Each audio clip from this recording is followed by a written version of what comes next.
Hi, this is Dr. Kelly back again in part three of sugar management. And I think this is a very important slide as we simply don't know how much sugar we're consuming.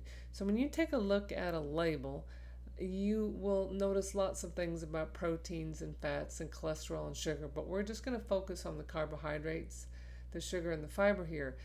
Looking at the Three Musketeers bar, a 16-ounce Frappuccino, and 1 cup of brown rice.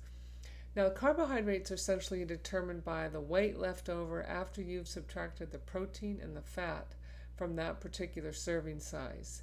And carbohydrates, all of them, turn to glucose ultimately, whether quickly or slowly. And if it's already a simple sugar, i.e., it's already a glucose form, that's what's going to be listed as the sugar.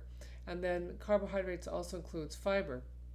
So if we take a look at the candy bar, and that's 42 grams of carbohydrates, and almost 80% of it is just the glucose, the sugar, ready to cause a spike in your blood sugar with a little bit of fiber.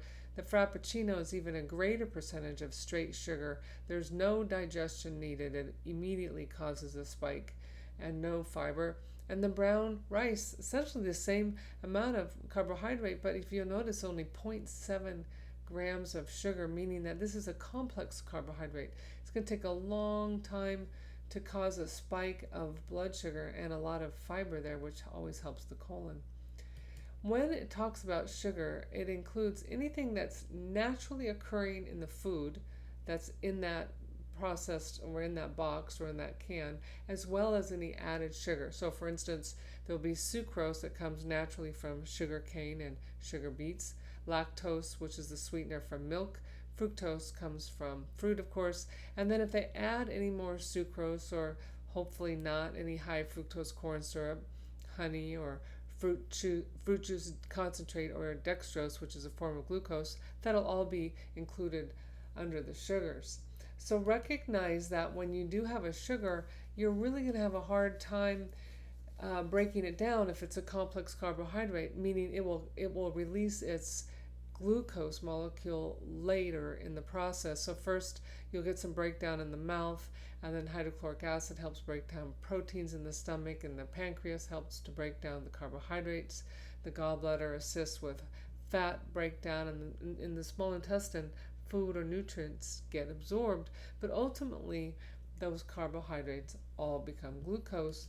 And the goal of life is not to allow this incredible surge, either by way of eating foods that release too much sugar too quickly, and we'll talk about that next time, but sugar in just too much of an amount, so that ultimately your body has nothing else to do except to store that as fat.